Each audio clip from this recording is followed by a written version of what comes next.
Well, hello and welcome back. Now we have Niklas, or Hyckelnarpa, which is easy for a Swede to pronounce, with me here. And if you've been watching our streams, you've seen Niklas before. He is one of the programmers on the team. Maybe you can, I guess, tell us more about what you've been doing on the game, and maybe more specifically on the update as well, with the Crackdown update. Yeah, so I started Blaston not initially from the beginning, but quite early, way before we were anywhere near a launchable game. My main focus since about 20 years is internet programming. So that was where I started, both getting the game set up so that communication within the match flows nicely and reliably, and also all of this storing your progress, getting you the leaderboards, all of those things. The complicated stuff. It's complicated for people looking from the outside, but I think it's about as complicated as anything else. It's just not as spectacular, but it's important, and it's more fun to work with than you might think. Yeah, but and so with this update, because now we've added a few things with the Crackdown update, like what has been your focus within this update specifically? So in this update I have had two focuses. One is actually I've been working with the actual game mode, so in the game client, making sure you get the right opponent, doing the right things, getting your progress reported correctly. And on top of that, or in conjunction with that, I've made sure that we store your progress on our servers, so that the next time you log in, even though you log in on another headset or you have reinstall or whatever, we still know where you're at, and that you get the rewards you're supposed to be getting. They're fancy rewards, so you should really go for the campaign. Yeah, nice plug there, by the way.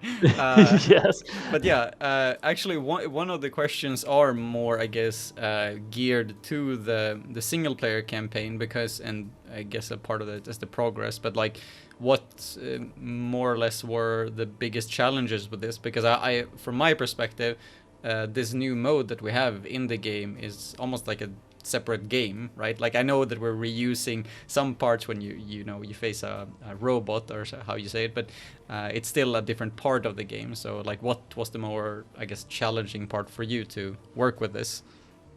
So I think the big challenge is creating an interesting campaign. And that's not so the hard parts has been done by other people. But the main challenge for me is to get especially this special game mode, because we're trying to reuse as much as we can. You are in a familiar setting, you're using familiar tools, the rules are familiar, but they're not exactly the same. And making sure that they are close enough so that we actually reuse something, so that you do recognize the game, and we do not reinvent every wheel every time. Yeah. But still, that it is working the way we want it to work. Yeah.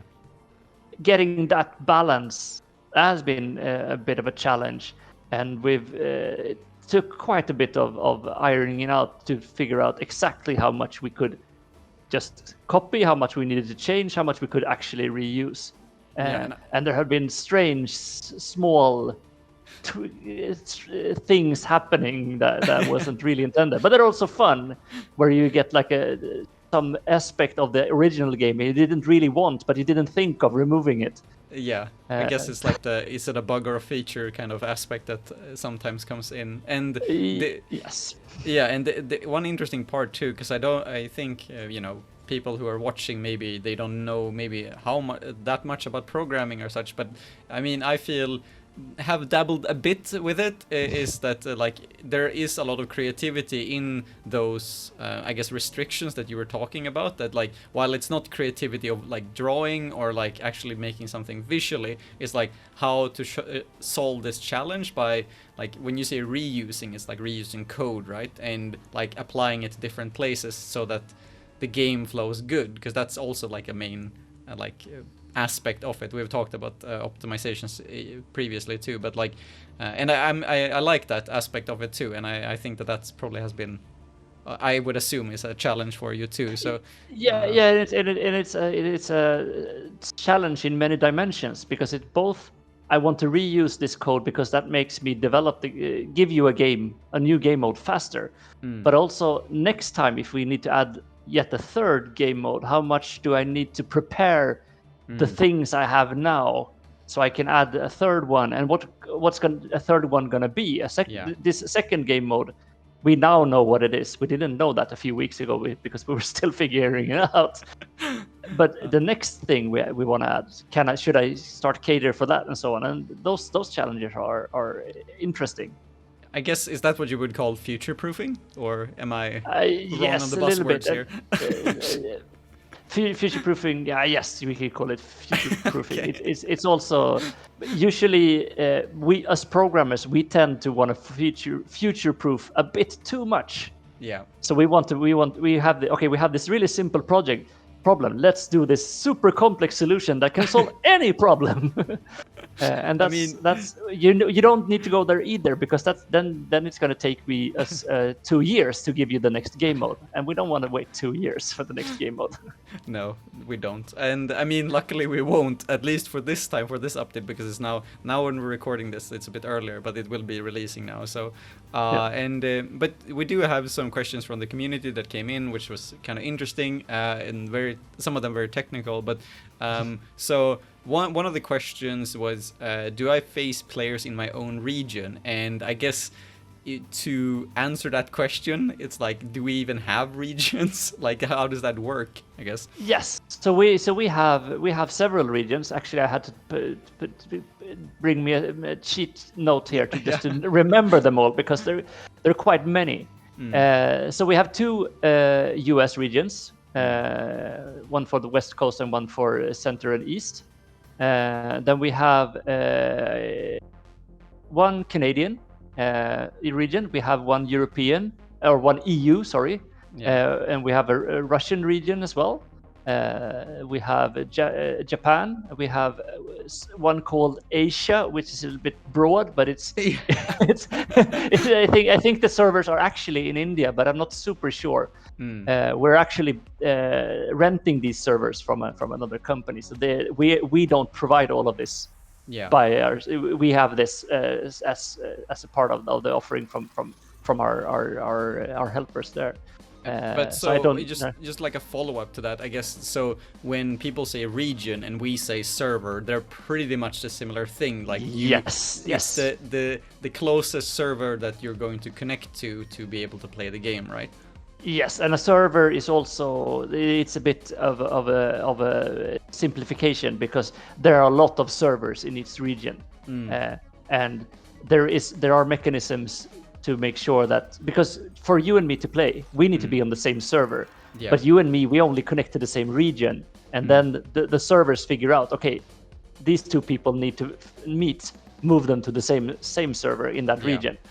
I didn't even finish the list, because we have Australia, Korea, we have Eastern Russia as well. So we have Western Russia, Eastern Russia, and then we have Australia.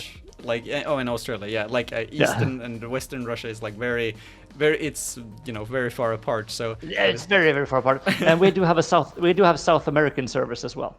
Yeah, I mean, and that's great. I think it's interesting, because I know from other games that even this amount of servers is not super common, at least when it comes to other competitive games, where it's you probably will see a list of them, but I guess we don't feel like we need to show that. We just want to give you the best experience that you can have. So what we're trying to do when we do the matchmaking, so we figure out for every user, we figure out which is your best server, and apart from your best servers, how good are the other servers? So we ping every server, not every time, but quite often, so we know which servers you would prefer. And then when we matchmake, we strive to matchmake people that have the same favorite servers.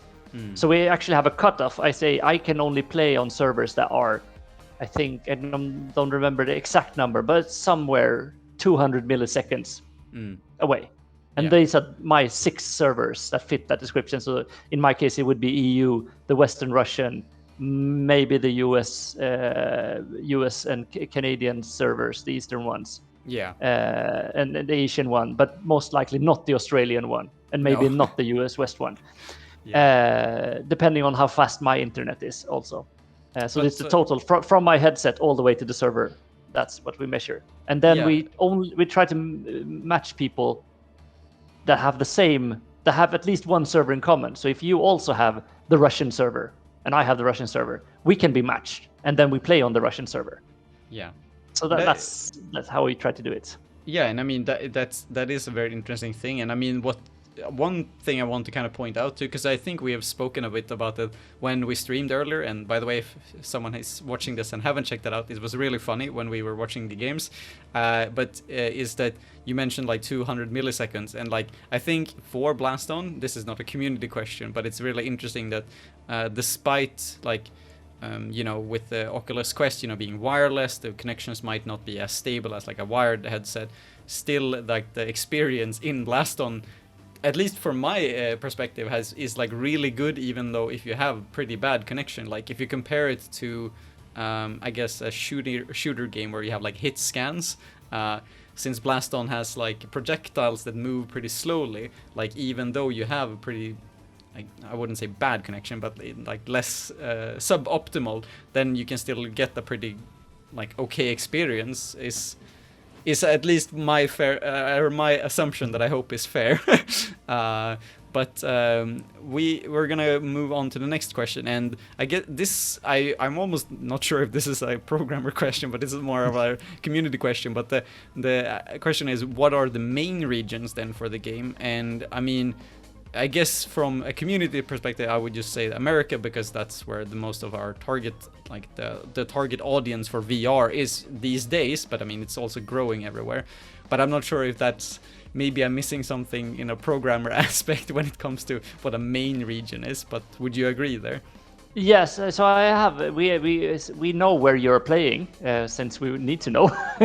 and I'm actually looking at the statistics. So almost, not really half of our games, but 40% of our games are played in the region we call that is the eastern or central part of US. That's the most common, and after that, the biggest region is the western US. So US, if you mash those together, they are all not everything, but a vast majority. And then EU is close to US West in size, but still, if you clump the full US together, they are much bigger. So US, that's the main, and then EU, and then a bit of Canada, and then the rest of servers I can't almost read in the graphs because the bars are so low. But it's interesting to know too, because like I guess one of the things that we are seeing, not just for Blaston, but like all of our games, is like how VR is growing in the different regions as well. So maybe this is the reality now, but we have no idea how it's going to look like a few years from now when things start to pop up for VR everywhere. So one of the questions, and this was one of the longer ones, so I have to like adjust my screen here a bit because it was a bit interesting. And I guess you almost entirely answer this, but when a game is initiated, is it direct player to player, or do we join a server that favors a region? And I guess it would be the latter one then, right? Yes, we need to connect to a server, and there are a few rather good reasons for that. And that is, it's rather hard to connect a device on my Wi-Fi to a device on your Wi-Fi. Yeah. Because there are routers and all sorts of stuff in between. But for your device to connect to a server is easy, and my device connect to a server is easy, and then we just need the server to do the final bit of bouncing it back and forth. So I think it would be quicker, and the turnaround and the ping times would be lower if you connected peer to peer. But then we would have it would very often be very hard to do the connection. This is a much more reliable way of setting up the connection. Yeah, and I mean, I guess also to mention, for anyone is tuning into that, like, how we continue to, like, I guess, improve the experience too is a bit dependent on users actually reporting if they have a bad experience or like actually talking to us, and that is a part of why we're so active in Discord, because we learn a lot from this. And so I think not in this update but previously we actually adjusted some of these like I guess caps when it comes to like connectivity, and we saw an improvement there, at least for some cases. So you know, big thanks to anyone who is actually helping us with that type of work to make, I guess, the experience better in a sense. So the last like question we have here now was... sorry, I thought of one more thing regarding the server versus peer-to-peer. And another thing we get from using a server is the spectator mode. Oh yeah. Yes, because then other people can also connect. Otherwise, we would need to negotiate all of these peer-to-peer to wherever. Yeah. And as a side note, we're actually also we are using the same networking technology for the same regions and so on for the Ozo Lounge, which is not only the arenas. Yeah. No, but that's super good to know too, because like, I mean, that is an aspect that hopefully we will be able to improve also, like the spectator kind of part of the game. But like, it's really interesting to see to be able to watch the matches too, which I think is it's very rare these days in VR to actually get a good spectator experience. So definitely worth to note in these types of conversations. So I'm glad you did say that. Unless you had something more to add, I was gonna go to the last question. No. That's fine. Now I'm done with okay. Networking. I like networking. It's important. It's great to hear the passion for this.